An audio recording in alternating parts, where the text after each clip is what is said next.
ये x है, ये y है, ये z है। ओके, क्वेश्चन में ये लिखा है electron is moving along the positive x axis. कोई इलेक्ट्रॉन है जी जा रहा है पॉजिटिव एक्स एक्सिस की तरफ, कोई एक इलेक्ट्रॉन है पॉजिटिव एक्स की तरफ जा रहा है। अभी जो उसका वेलोसिटी है वो है v नॉट आई कैप मान लो। तो बोला गया है कि इलेक्ट्रॉन में reverse its direction and moves parallel to the negative X axis. Electron में reverse its direction and moves parallel to negative X axis by applying a magnetic field. What is the direction of that magnetic field? आपको इस magnetic field का direction बताना। अभी जो हम बोल रहे हैं जी उमंग बाबू थोड़ा समझिएगा ध्यान से। नेगेटिव एक्स पे जाने का दो तरीका है, एक ऐसा कि ये एक्स वाई प्लेन से मुड़ जाए, क्या समझा? Yes, sir. और दूसरा ये एक्स जेड प्लेन से मुड़ जाए, क्या समझा? Yes, sir. मतलब अगर हम इसको किसी तरह से वाई एक्सिस की तरफ बेंड कर दे तो भी ये घूम के वाई के साथ एक्स वाई प्लेन में घूमेगा और रिवर्स हो जाएगा। और अगर हम इसका फोर्स जेड में लगा दें, जेड में, तो भी ये है ना एक्स जेड प्लेन में घूमेगा और फिर निगेटिव एक्स की तरफ निकलेगा। दो तरीका है। तो force can be either J cap और फोर्स कैन बी आइदर के कैप। ओके, दो तरीका है। देखा वेलोसिटी है, मान ले जैसे हम लोग को फोर्स ऊपर चाहिए, वेलोसिटी इधर है, फोर्स ऊपर चाहिए, वेलोसिटी इधर है। तो देख रहा बी फील्ड अंदर है, Minus y. माइनस माइनस क्या, माइनस जेड लेंगे। Y. अच्छा, Z. Yes, sir. अरे यार प्लस लेंगे, तो चार्ज निगेटिव है ना। नहीं समझा? Yes, sir. समझ गया sir. एक तरीका ये है for reversing direction of velocity of electron in X Y plane. अगर हम लोग ये चाहते हैं कि एक्स वाई प्लेन में इलेक्ट्रॉन के मोशन को रिवर्स करें तो मेरे हिसाब से बी फील्ड होना चाहिए बी नॉट के कैप। क्या समझे आप? Yes, sir. बोलेगा नहीं सर आप तो फिंगर अंदर डाल रहे हैं। अरे भाई अंदर डाले, निगेटिव चार्ज है तो फील्ड बाहर ना होना चाहिए। Yes, sir. और दूसरा ऊपर वाला पूरा line for reversing direction of velocity of electron in X Z plane. चलो जी बताओ बताओ। Z axis. X Z plane उधर फोर्स होना चाहिए इस डायरेक्शन में, तो हमारा मेरा फिंगर आ रहा ऊपर, लेकिन बिफिल्ड किधर होना चाहिए? नीचे. नीचे। मतलब मेरा बिफिल्ड होना चाहिए B not minus J cap. तो दो डायरेक्शन है, एक है प्लस जेड एक्सिस और दूसरा है माइनस वाई एक्सिस। आंसर देखो। Sir, answer है y axis और z axis. हाँ वही वाई एक्सिस और जेड है, वहां माइनस होना चाहिए। देखो तो कोई ऑप्शन में है क्या माइनस? No, sir.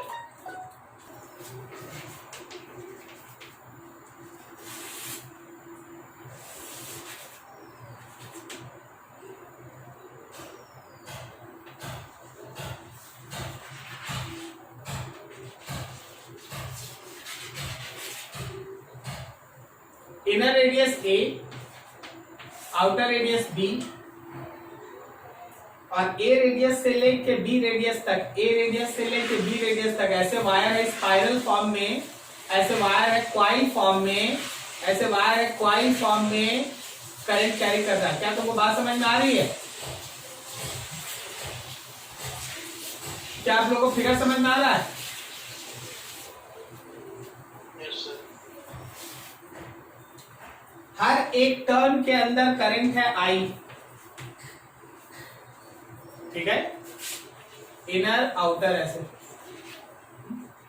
तुमसे बोला गया है a long insulated copper wire is closely wounded as a spiral of n turns.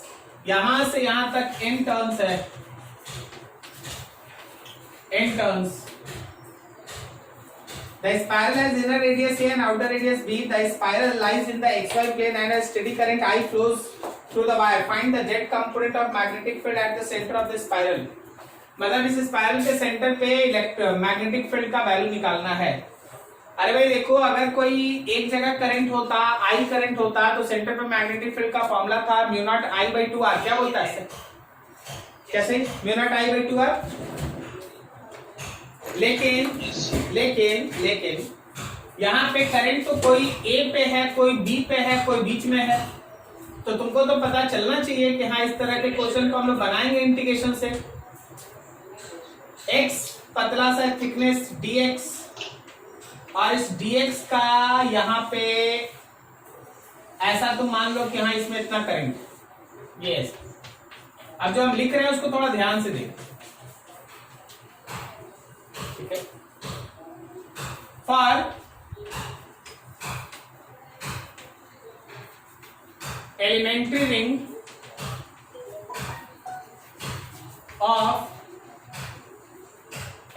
ring of radius x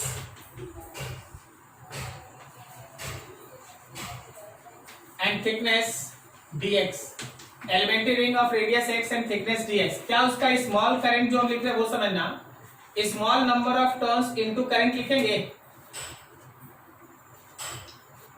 अरे ये रेड रीजन के अंदर जो नंबर ऑफ टर्न्स होगा इनटू आई, यही ना लिखिएगा। Then D I will be equals to, यहाँ पे लिखेंगे n divided by b minus a multiply with dx। शायद तुमको नहीं समझ में आया, देखो तो गौर से।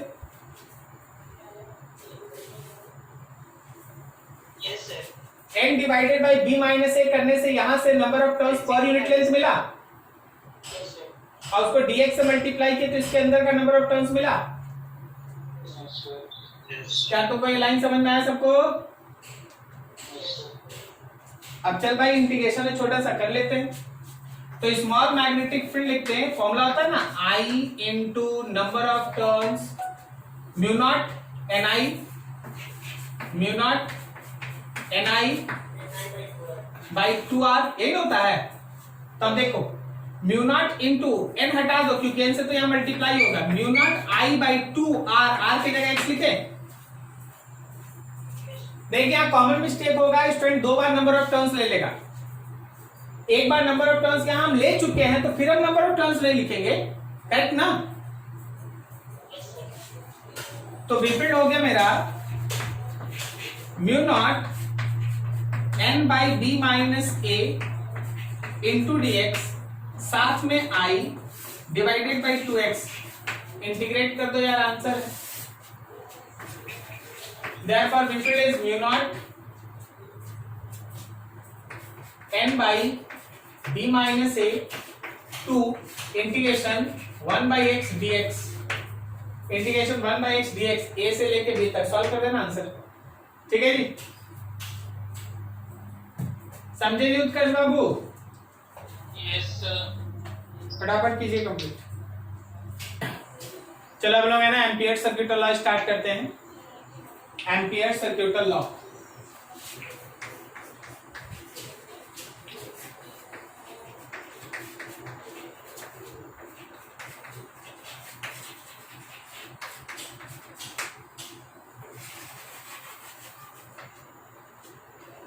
Ampere circuit law is just like Gauss's theorem.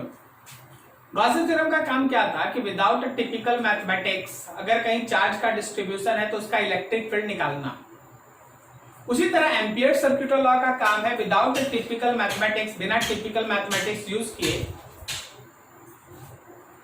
Bye using simple calculation we can find magnetic field induction in case of distribution of current. Current के डिस्ट्रीब्यूशन के केस में विदाउट टिपिकल मैथमेटिक्स यूज किए अगर हम लोग चाहें तो ampere circuit law की मदद से we can find magnetic field induction at any point.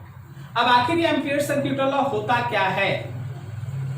Ampere circuit law के हिसाब से अगर आप मैग्नेटिक फील्ड इंडक्शन का किसी क्लोज पाथ पे, फिर से मैग्नेटिक फील्ड इंडक्शन का किसी क्लोज पाथ पे अगर आप लाइन इंटीग्रल लीजिएगा, लाइन इंटीग्रल और सरफेस इंटीग्रल, दो word.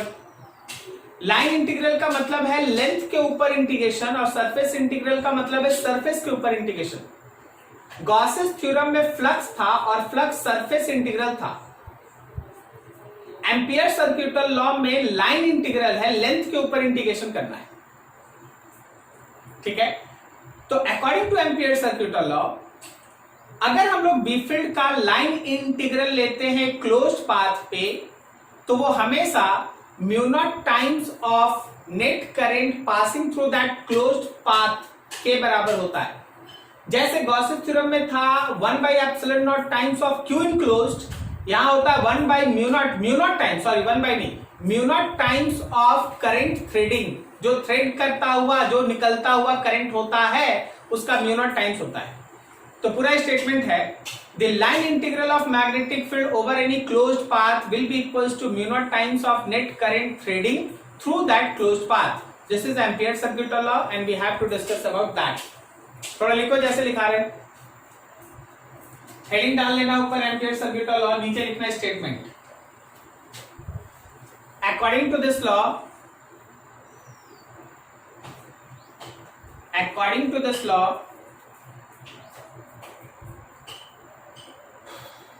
the line integral of magnetic field, the line integral of magnetic field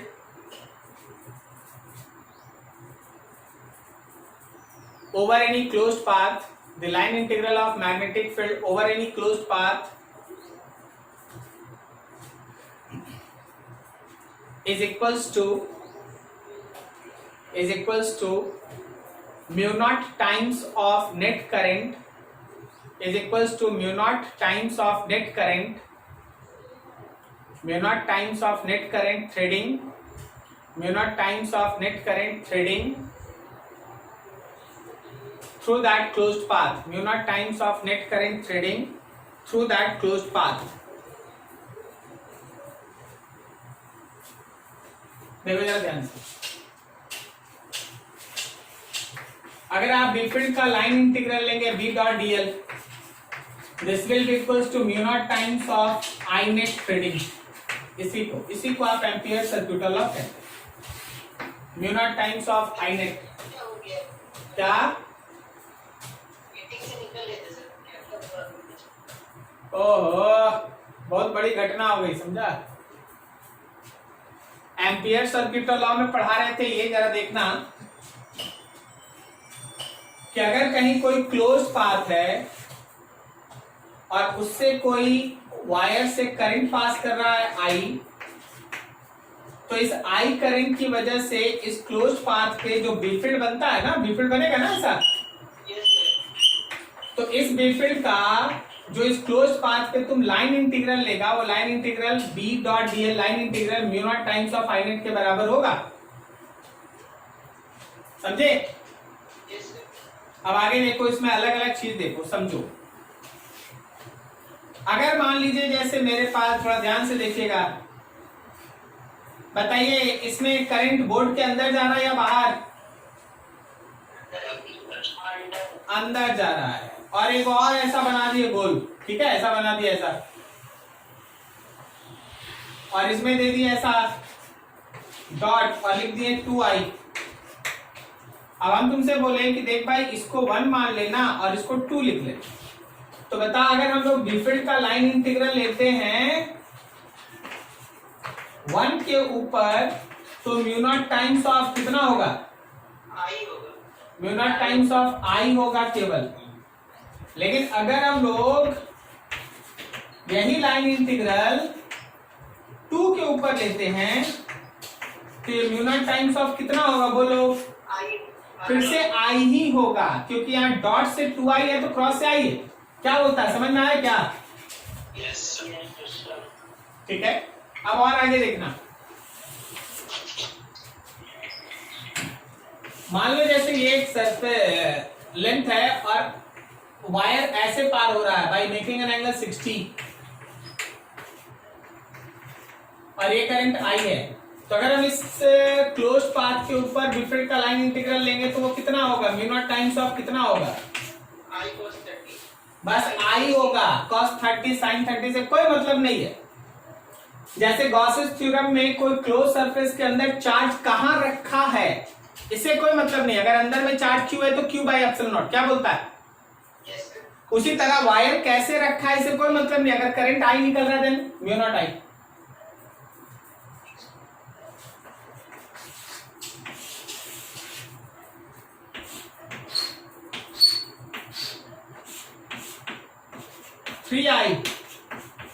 I 4i।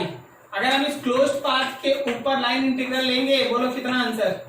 B dot dl is equal mu naught times of 6i। क्या सही है? चलो अब देखो इसका proof.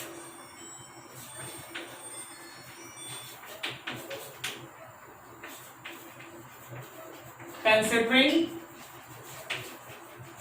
any straight wire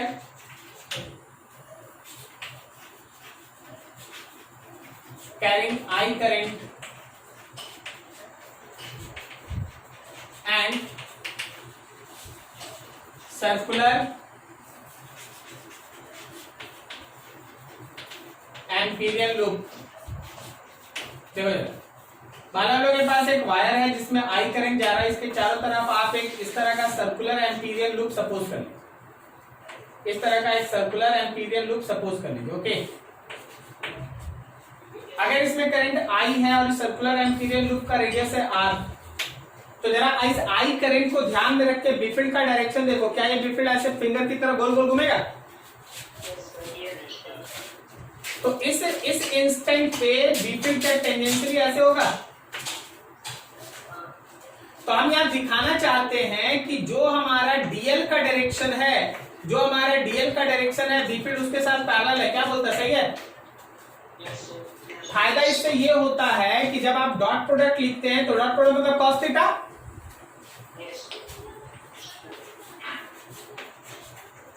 applying B dot dl over closed path,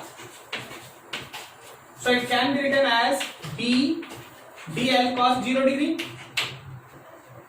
so it is एक straight wire से r distance away, क्या मेरे बीफील्ड का value mu naught by 4 pi 2i by r होगा, और साथ में dl है, cos 0 तो 1 है। अब इसमें से mu naught by 4 pi 2i by r को बाहर ले लो और इंटीग्रेट करो क्लोज पाथ के लिए dl का। तो सोच के बताओ dl के क्लोज पाथ पे इंटीग्रेशन कितना? 0 से 2 पाई r, सीधा 2 पाई r लिख देते हैं। So it is mu naught by 4 pi 2i by r into 2 pi r। तो बार कर भाई देख, 4 पाई 2 और 2 पाई से कट गया, r कट गया, तो बचा कितना? Mu naught I. मतलब अगर हम किसी भी क्लोज पाथ पे b का लाइन इंटीग्रल लेंगे तो म्यू नॉट आई के बराबर होगा। This is proof of Ampere circuital law. क्या क्लियर समझ में आ रहा sir?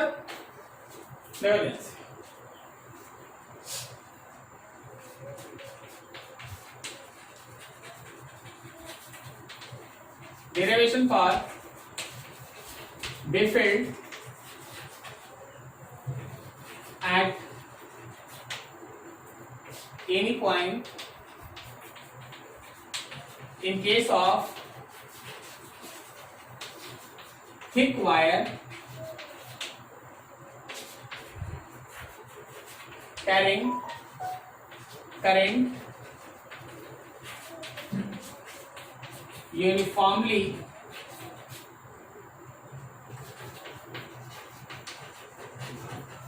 distributed in its cross sectional area. क्या ये पूरा लाइन समझ में आया? क्या लोग क्या करने जा रहे हैं? क्या आप ये दिमाग बना पाए?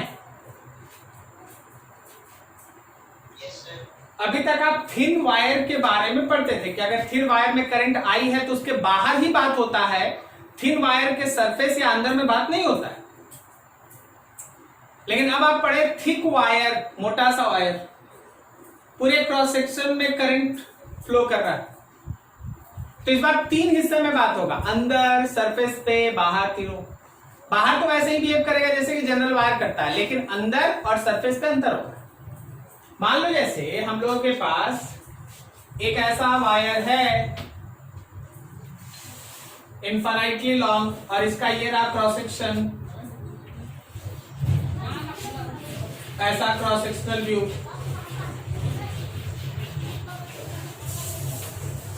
अब ये मान के चलना कि इसमें लेफ्ट से राइट की तरफ यूनिफॉर्म करंट फ्लो कर रहा है। That current is I. इसका अपना cross sectional radius capital R, total current I. तो अगर आप current per unit area of cross section लिखेंगे, current per unit area of cross section, current per unit area of cross section, जिसको आप current density कहते हैं, याद आया आपको? I by pi R square. ठीक है, अब आपके पास हम बोलेंगे 3 पॉइंट आप मान के चलिए। आपके पास 3 पॉइंट हो सकता है कि कोई एक पॉइंट हम यहां दिखा रहे हैं, कोई एक पॉइंट सरफेस के बाहर है P1 और इसका जो R है वो कैपिटल R से बड़ा है। कोई एक पॉइंट P2 है जो सरफेस के ऊपर है और यहाँ small r exactly capital R है, और कोई एक पॉइंट अंदर है P3 और यहाँ small r less than capital R है। तो हमको 3 अलग अलग पॉइंट पे इसका डेरिवेशन करना है for the magnetic field induction. क्या तुमको लाइन समझ में आ रहा है, क्या क्या बोलते जा रहे हैं? तो सबसे पहला, when P1 point is outside the surface, जब तुम्हारा P1 पॉइंट सरफेस के बाहर हो, तो देख भाई कैसे काम करते हैं। मान के चलेंगे कि क्रॉस सेक्शन से करंट I फ्लो कर रहा है, ऑब्वियसली I करंट फ्लो कर रहा है इसमें, I करंट, वो I करंट यहां से निकल भी रहा है, और आपका जो पर्टिकुलर पॉइंट है वो इसके सरफेस से बाहर है। तो ये रहा आपका circular Amperian loop, circular Amperian loop.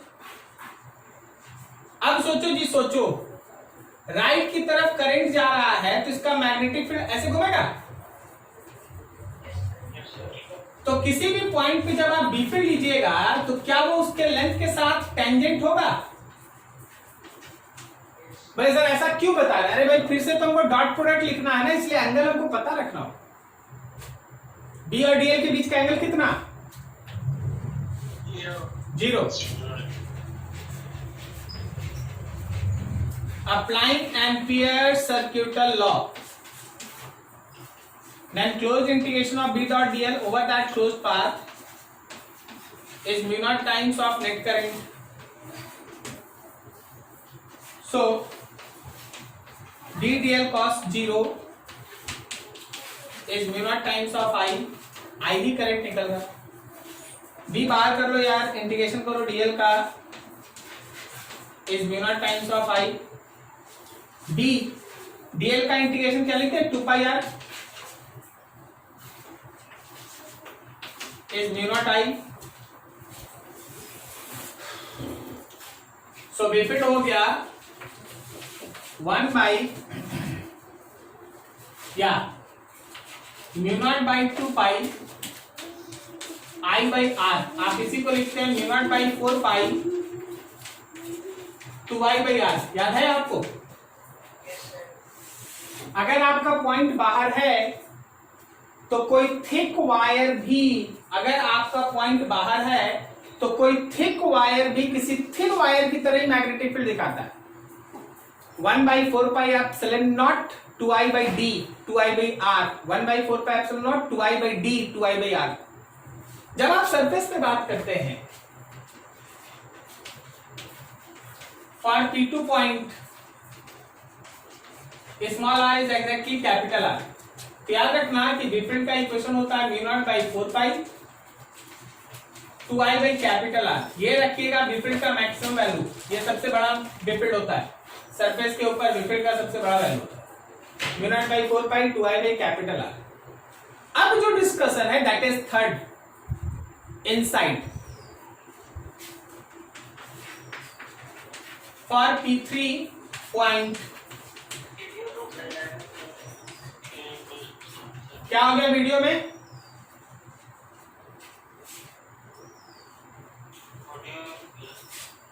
अभी सुनाई दे रहा है? लो डिस्कनेक्ट हो गया, डिस्कनेक्ट हो गया। इसके लिए है ना हम क्रॉस सेक्शनल व्यू बनाते हैं तुम्हारे सामने, क्रॉस सेक्शनल व्यू। तुमको ये क्रॉस सेक्शन दिखाई दे रहा है, इस पूरे क्रॉस सेक्शन का रेडियस था कैपिटल आर और इसमें करंट चल रहा था तुम्हारी तरफ आई, मान लो ऐसा।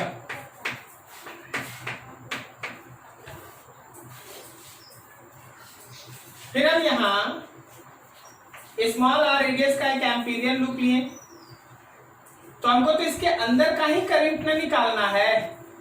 Yes sir.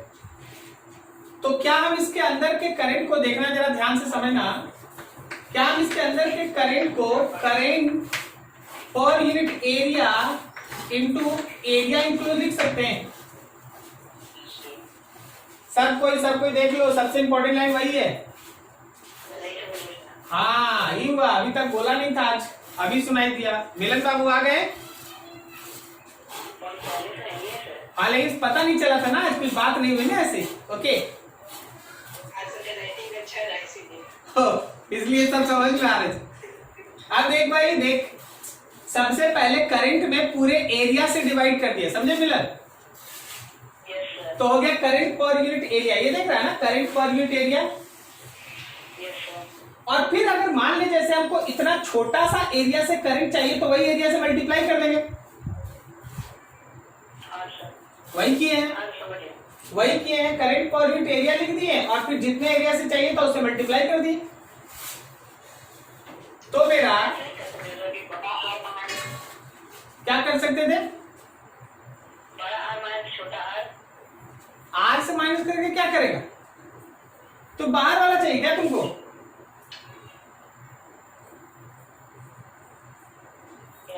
बाहर वाला चाहिए कि अंदर वाला चाहिए?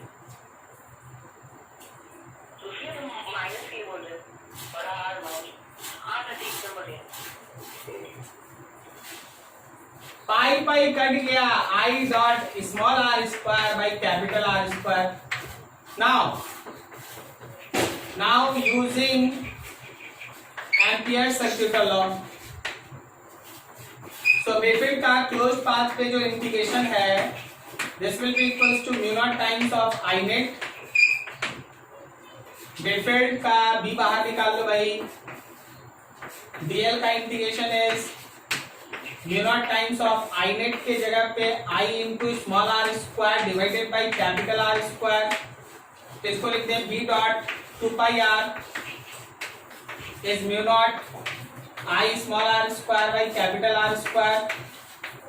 ये आर से ये square cancel and finally the value of B field is B is equals to mu naught by 2 pi I into small R by R square, mu naught by 2 pi I into small R by capital R square.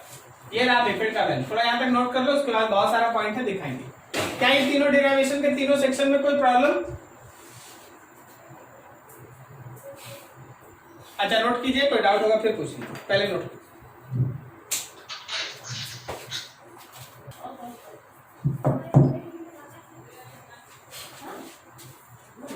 अब जरा कुछ है ना, देखो ध्यान से।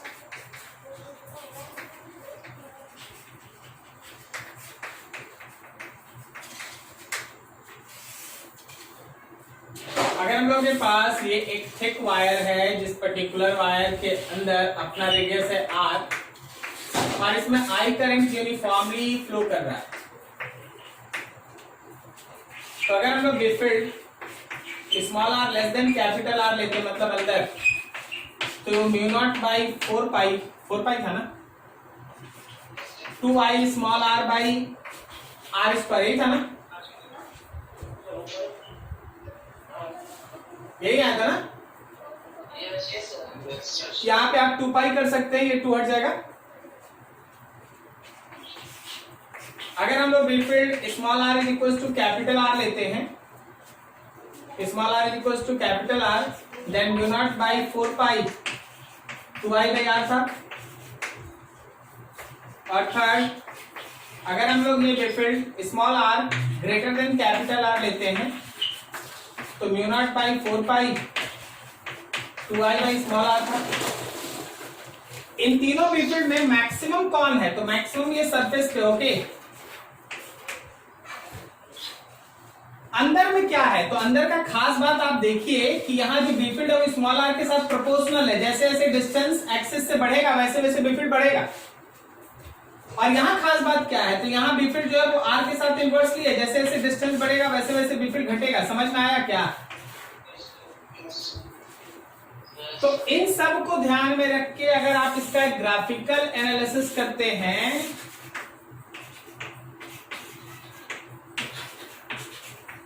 ये B are equal to 0 मतलब एक्सेस, यहाँ small R is capital R मतलब सरफेस, और यहाँ small R greater than capital R. तो एक्सिस से लेके सरफेस तक स्ट्रेट लाइन ऐसा इंक्रीजिंग और उसके बाद इनवर्सली, यह हमारा बी फील्ड का मैक्सिमम वैल्यू कहां पे? सरफेस पे। उसके बाद आर के साथ इनवर्सली, उसके पहले आर के साथ डायरेक्टली प्रोपोर्शनल। क्या तुमको ये समझ में आया? ठीक है, थोड़ा इसको नोट करो। हमें ना उसका क्वेश्चन था ना साहिल का, वो देख लेते एक बार।